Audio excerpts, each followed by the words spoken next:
Hello, good evening. It's 9 p.m. here in Sydney, and I'm above my usual level of excitement.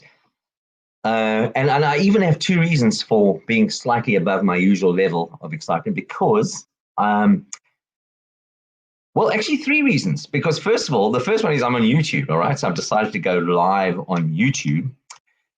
And there's even a reason for that. And the reason for that is because we're launching a whole new program, all right? And it's called Coffee in the Studio, okay? And actually, it's quite exciting because the Australian government has seen fit to fund this idea of artists and scientists talking, getting art and actually getting science to the public. And the way we're doing it is quite, I think, an interesting way. We are going to be starting conversations between artists and scientists. All right.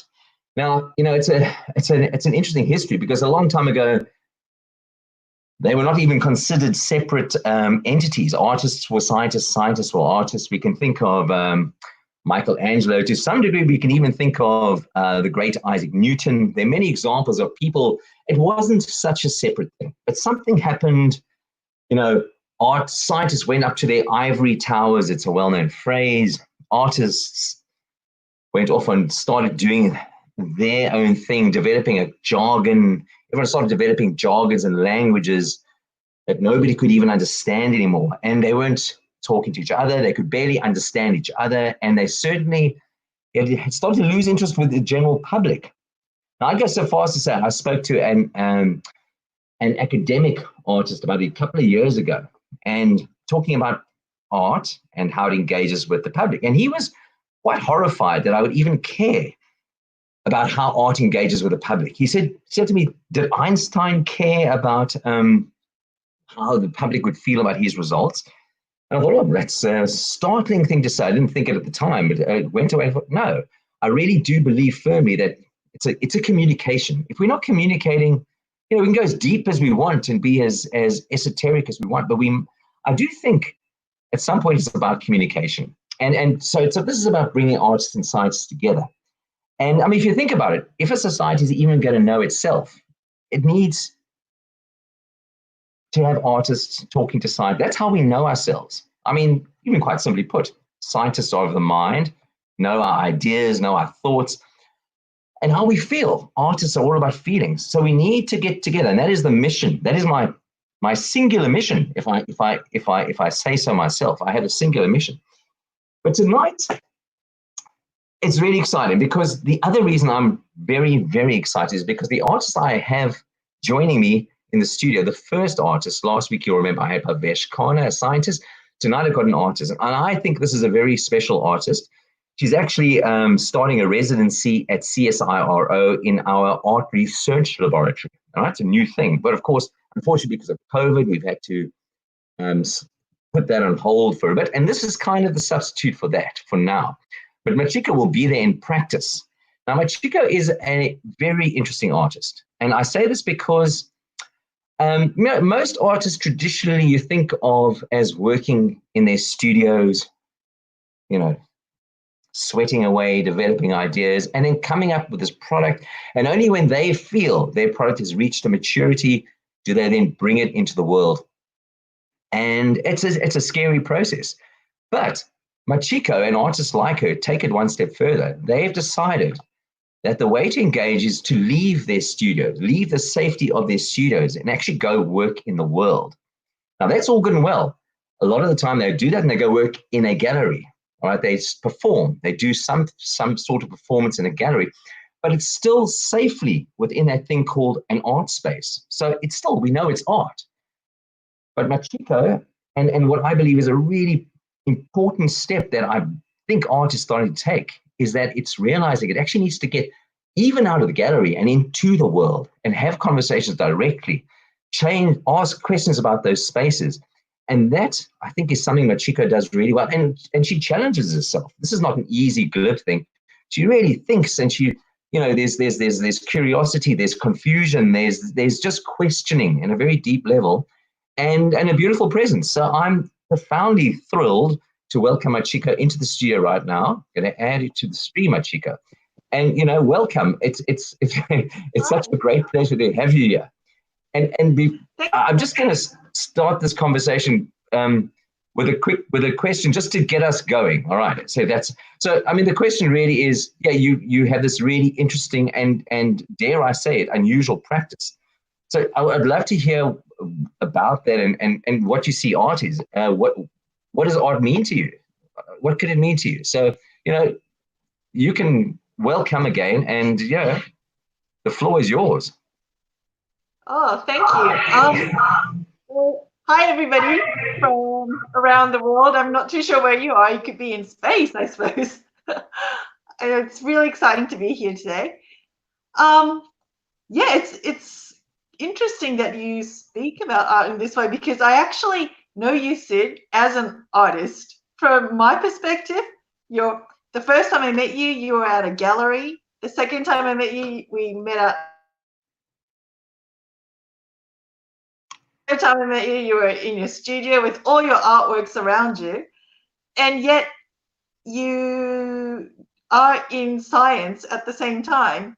So, yeah, I think I'm just actually confused with the word art, to be honest. I know that at school I've always liked, there's all different subjects, and art was always something that I really enjoyed doing.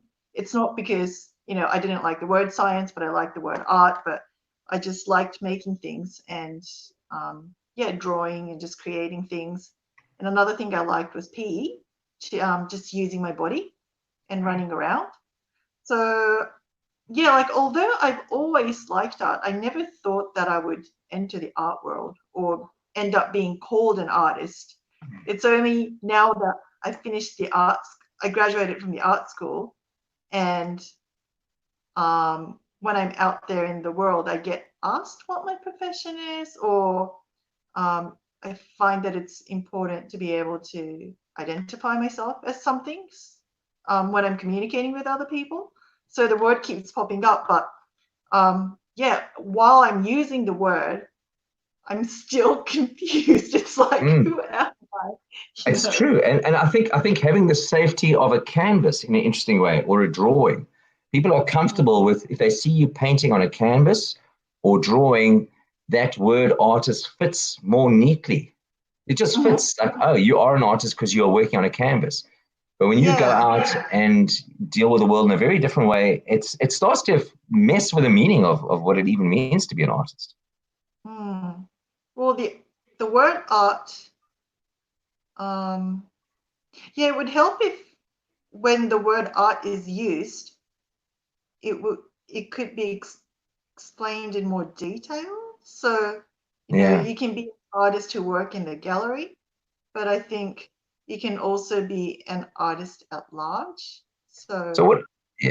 Yeah. So what does it mean if you in your day-to-day life going about? Are you thinking? Like, are you just thinking about what you need to buy at the grocery store, or even when you're doing that, is there a perspective in there that's you're thinking, how does that fit in with me being an artist? How does that, is that a question you ask yourself? Yeah, because a lot of the times I do say life is art, but the other day I was thinking that if I'm just lying on my bed, just being a sloth, that's not part of my art practice. That's not part of your art practice. If I was intentionally being a sloth, I could call that art. So I think for me, right now I call things art when I do something with meaning. You do something. Sorry, you do something with? With intention. Okay, so, intention. Yeah, it's that. When I give something value, I think things become art for me. Although, like, it depends on who I'm speaking to as well. But for myself, if I can create value in anything that I do, that's a beautiful artwork. Like even this conversation, I'm here with intention. I'm having a great time. Right. It's not like I'm just turning on this screen, going, oh, you know what, I'm just so Yeah. bored. Let's just kill time. I was even thinking when we decided to do this, because it was entering, when you do this, you're entering that zone of uncertainty, where you Mm, just don't know what's going to happen. And mm-hmm. and it's interesting. Like last week, I was talking to Bhavesh, who's this like a wonderful scientist, a fascinating human being. Yeah. But I had a stronger sense of what was going to happen, you know.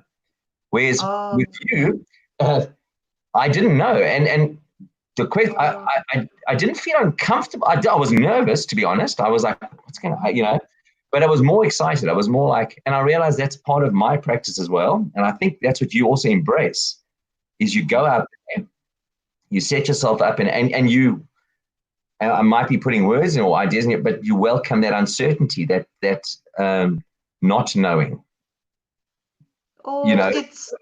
yeah, well, it's not so much if I knew what exactly art was or how I was supposed to be an artist, I would go into it with a Mm, plan. right. But because I really don't know. I'm not trying not to know. Like, I really Yeah. don't know, so I don't know what to do. So, if I was going into business, I used to work in visual merchandising in retail. I knew how to be a visual merchandiser. I knew how Mm, to be a staff at a sales in like a shop, and how like, and there was like all these criteria that I had to tick to be a good salesperson or a good visual mm, merchandiser. But in art, there's no specific, boxes that's mm. um, that's given to everybody equally. So yeah, I can't really plan to be a certain kind of. Well, I Well, suppose I could, but I'm sort of running away from that too, I guess. wouldn't that not be art then? If you knew what you were going to do and you knew what it was that you were doing before you did it, is Mm. there, it's kind of like, what's the point of that to some extent?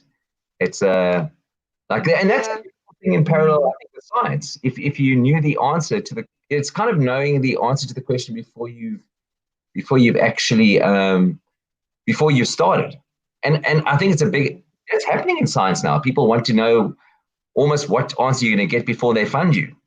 And I think even Mm. in art, to some extent, that's what I Yeah. admire about your work is that you are prepared to accept not knowing what it means to be an artist and actually still be one. And somehow in a weird way, for me, that makes you more of an artist, you know? Well, at the moment, people are letting you be an artist, I feel like, and it just happens that I like doing what I'm doing. So it's all just happening. Um, well, I'm not sure if it's happening for me or if it's just happening. Yeah. Um, yeah, it's just, I don't know how yeah, it just worked out this way. So maybe because I'm not sure if the folks watching know actually what you do. So can you give us take an example from a previous exhibition or a previous performance, and just describe your process, like what you do before, what you do during, what you happen to do, your feelings going in, and how you felt afterwards. Oh, I suppose there's a couple of different kind of artworks that I make. Yeah, I've been trained in ceramics, so I've learned how to make pottery. So I'm just working with, this is just an example. Can you see yeah, this? yeah, It's a cup made out of clay, um, with a hollow, space inside. So yeah, to make this, there's a process that you go through. You make it, and then you learn how to fire it, so it becomes permanent. And then you learn the science of glazing. So right, you learn about the chemicals, you put it on, and then you fire it again, and then you get a finished product. Um, and similarly, I do performance art where my whole body becomes the artwork. So rather than using clay, I use my body, and I would dress myself in a certain way, and then I would speak to certain people to be able to enter, to be able to use a space to do the performance.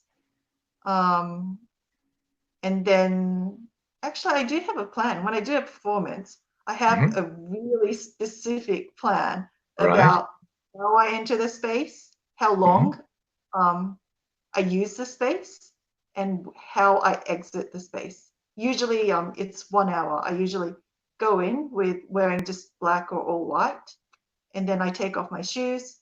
I position myself in a certain spot, and then I sit in silence for 1 hour, and then I stand up, I put my shoes on, and I exit the space as the space was before. But what happens during the performance, I don't try and control. Mm. It's the same with pots. Like when if I make these things, I would I would have a goal to end up with something at the end.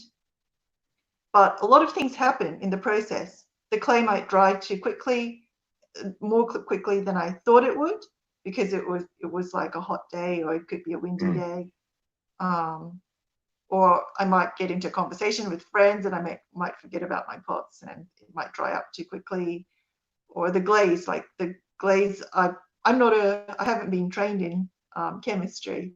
I don't know. I'm definitely not. I wouldn't call myself a scientist. I wish I You, could. yeah. I don't know where the This, line is there. I don't know where the line between when somebody becomes an artist and when somebody gets called a scientist. well, We're all mm, humans, but yeah, it's a really interesting thing. Well, for me, it's just that I haven't been trained in science, and I know that I didn't get good marks when I was a student, so yeah, I wouldn't call myself a scientist. yeah. Well, both are kinds of inquiries. They're both kinds of inquiries. Um, there's a beautiful Australian artist by the name of Sarah Jane Moore, an Aboriginal artist. Mhm. And she talks about, and we're actually going to go into this not tonight, but she's going to be joining us in a little while. Talks about going from unknowing to knowing, you know, and I mean that removes all the barriers between art and science, and it's just a way that we inquire about the world we live in.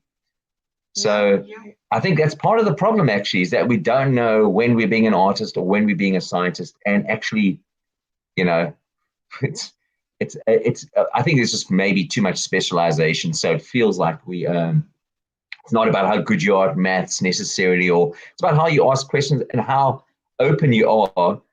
I mm, mean, that's how open you are to the patterns and things in the world. I mean, and how's that not being an artist? I've actually got someone commenting here, Susan Scott, who's a beautiful American painter. And I'm just going mhm. to read a comment because I think it's very pertinent. Thanks for the comment, first of all, Susan. For me, art is inquiry, or else why do it? I'm not going to say with an American accent, Susan, but for me, art is inquiry, or else why do it? Seeking is part of the process. I think that's talking to art, and that's talking to science, and that's what you're talking about. So when you're actually doing a performance, um, what what feelings do you have? Is it a Usually, range of feelings? yeah, a lot of different feelings go through me throughout the 1 hour. Yeah. Usually, when I first started, I was terrified. Mm, I still get scared being around people, especially in this world. I don't know. Everybody seemed to take things or perceive things differently. And the more I did my performance, the more I realized that people see me differently. So I might sit there thinking, believing that I look a certain way and that mm, I'm just there sitting. But then I hear people talking around me while I'm sitting. I don't know if they forget that I'm a human being. mm, Some people seem to think that I'm a wax doll when I'm sitting still. mm, Um, and I yeah, so when I hear people going, oh, like she's a performance, the minute I get called a performance artist, or it's postmodernism, or she's mm, talking about feminism and all mm, these, I sit there and think, I sort of tense up going, whoa, mm. like thinking all these things that's not actually what I intended to Yeah, speak about, but it yeah. obviously means something else to them. Or I get kids running around me, and I always wonder how they're running, or whether they're dancing or whether they're with their parents. or I've had people come really close to me and blow air out my face and Blow clap. air at you. Right. Yeah, I've had Fascinating. some really rude people just like Yeah. making fun of me. Yeah. But Uh, I also kind of enjoyed that as well. While mhm.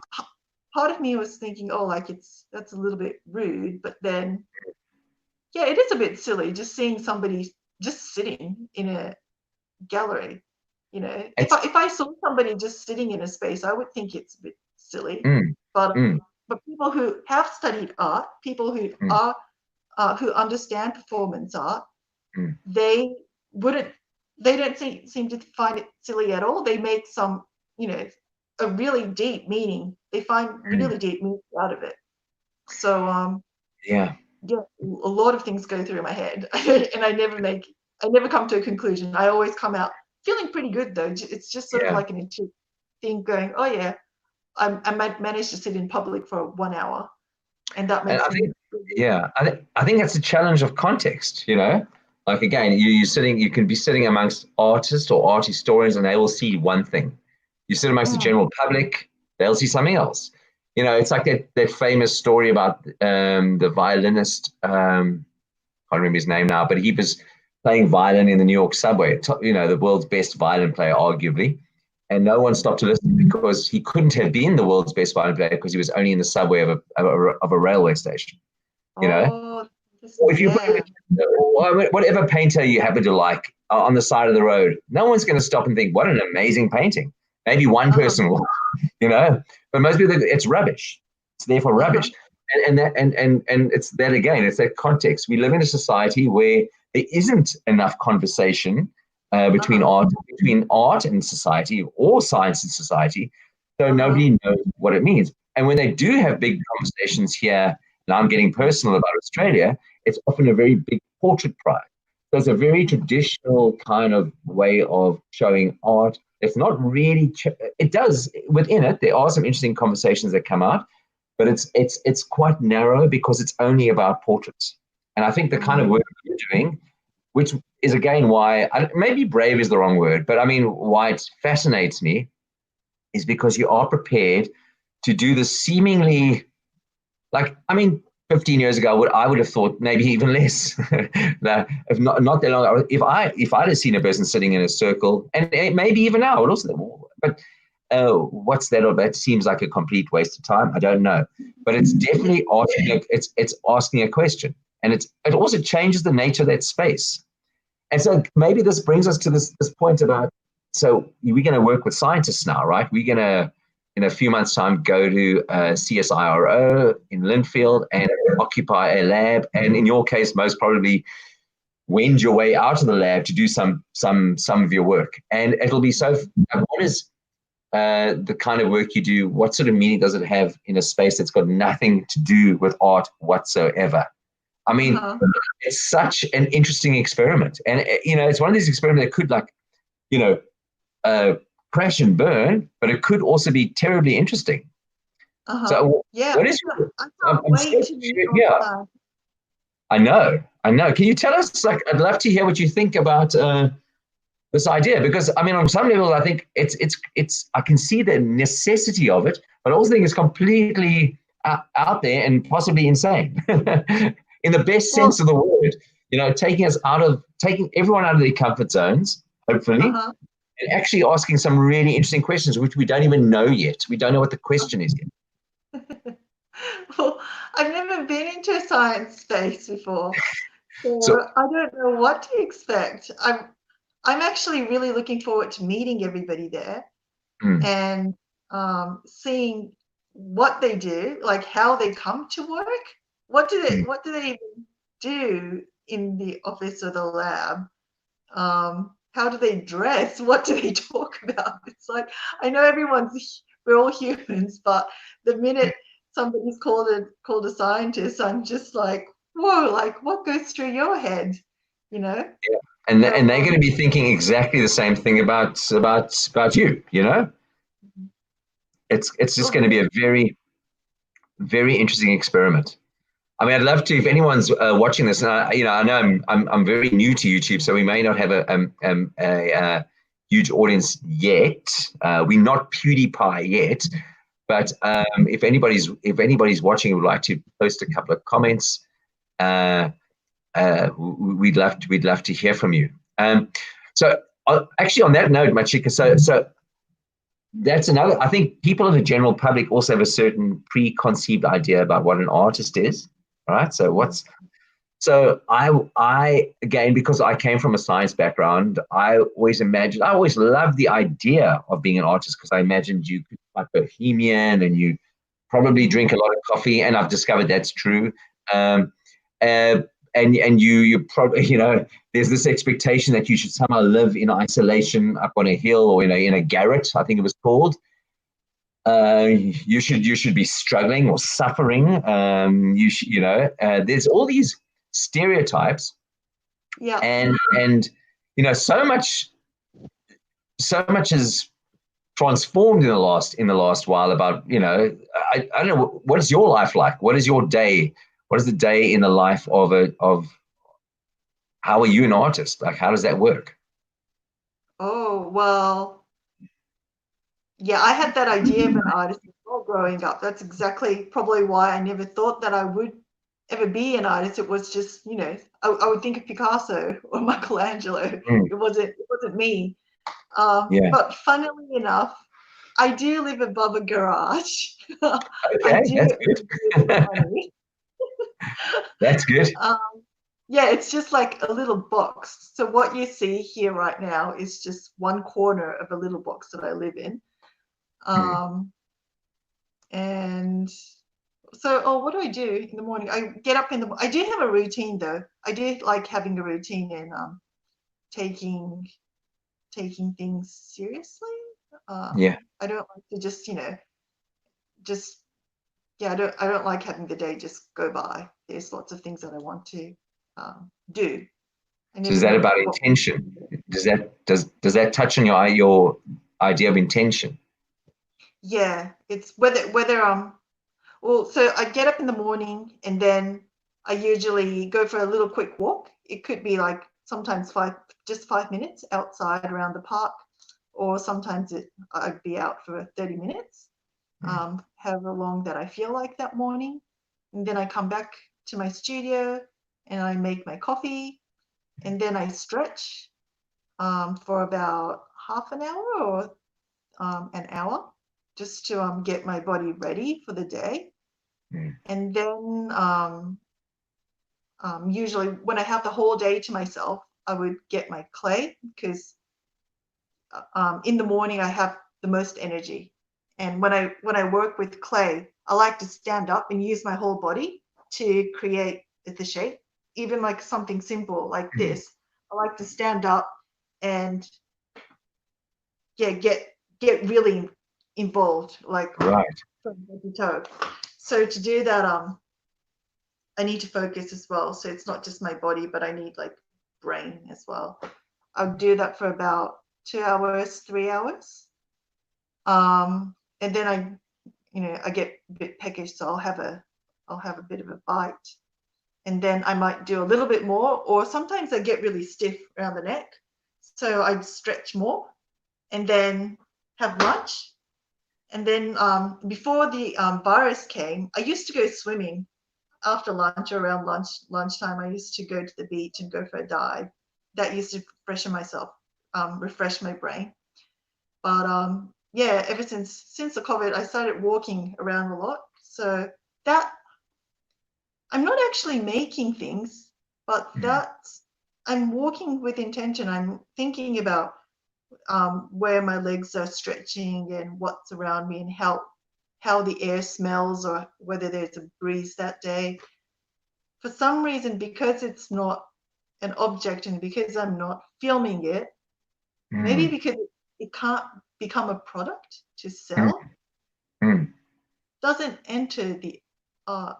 I speak about it though. I speak about it in conversations like this, but I'm not sure if it would be considered art as such. But it's such an important.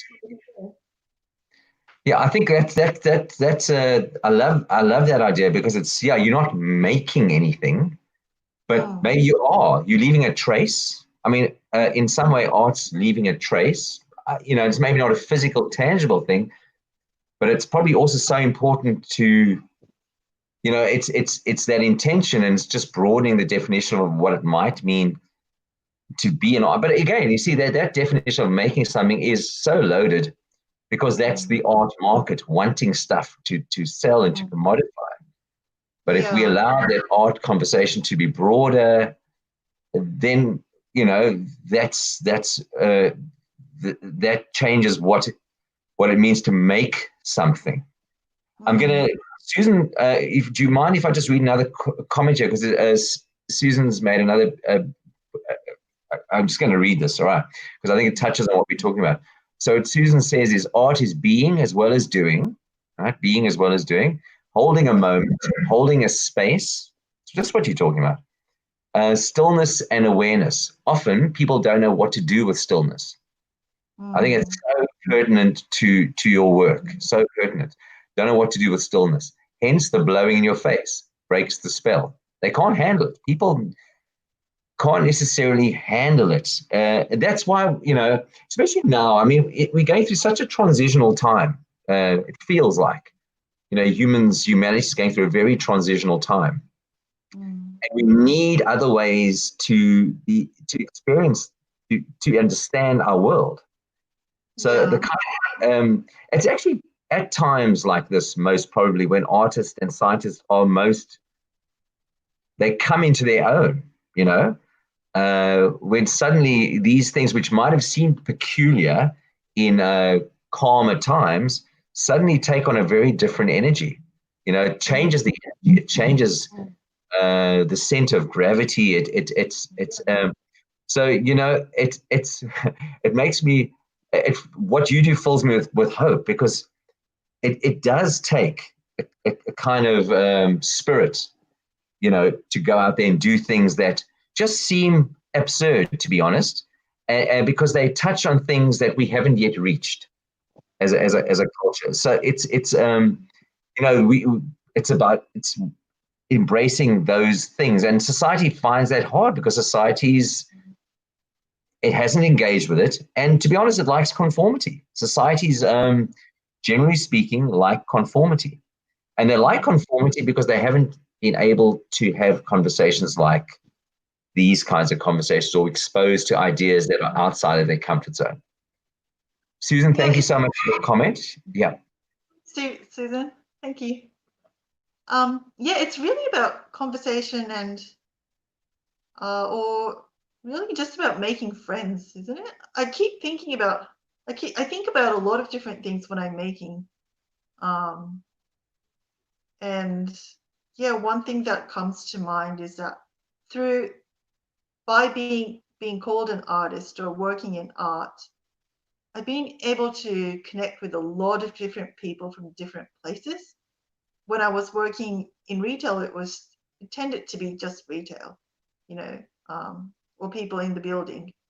But by being an artist and working as an artist teacher, an artist art educator, an artist in exhibition, an artist exhibiting outside the gallery, I've been able to make contact with so many people from different places.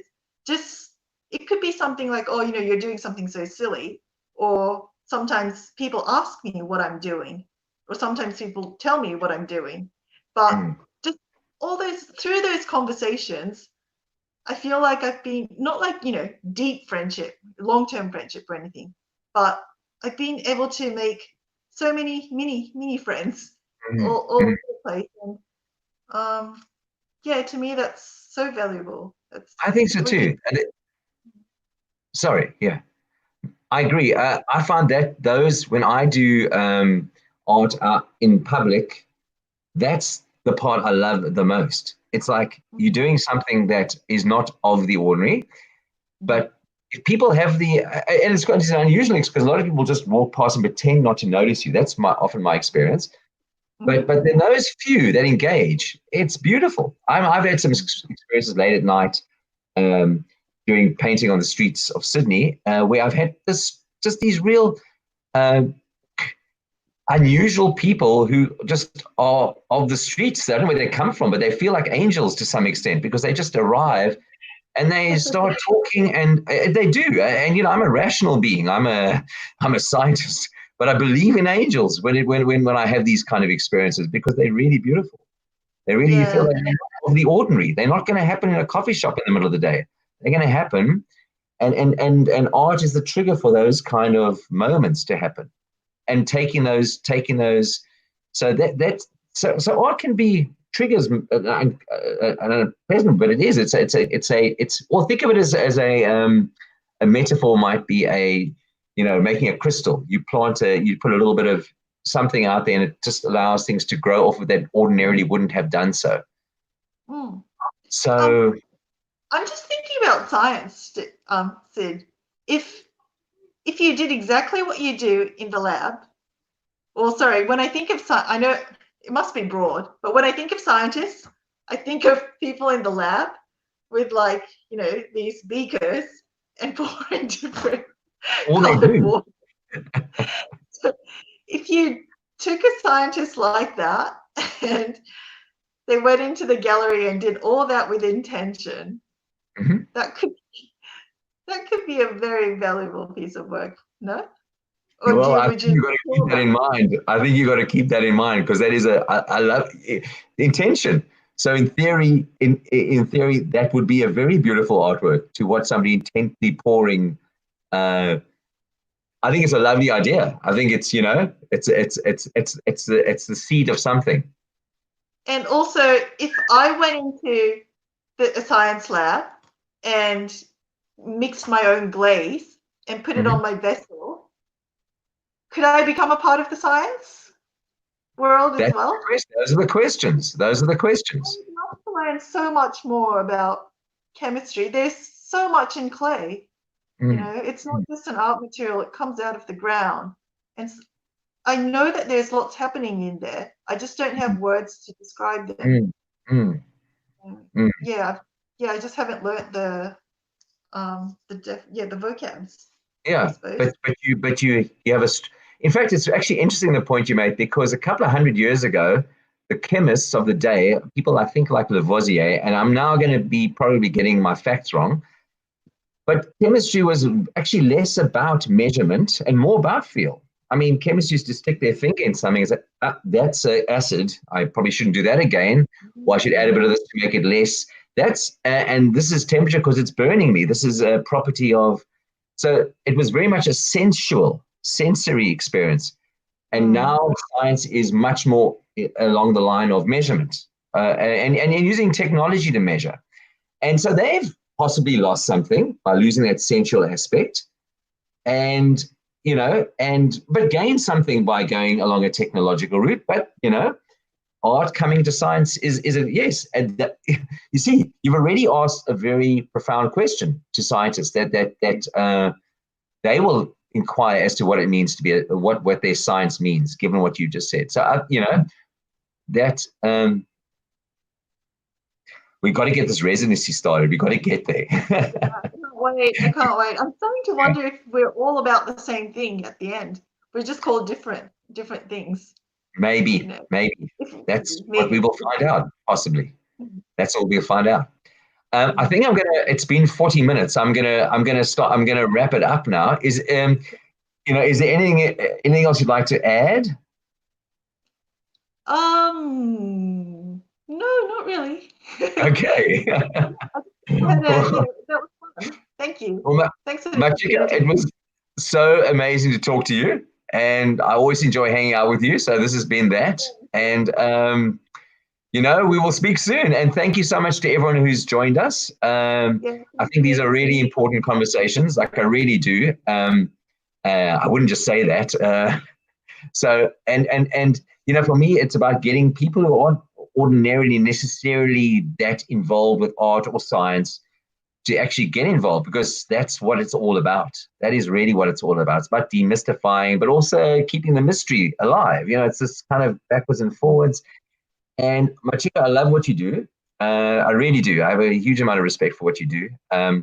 So long may you keep doing it, and we will be in touch soon. And to everyone, we will be back. Coffee in the Studio will be back very, very soon. All the best to you. Bye bye. Have a great night. See you.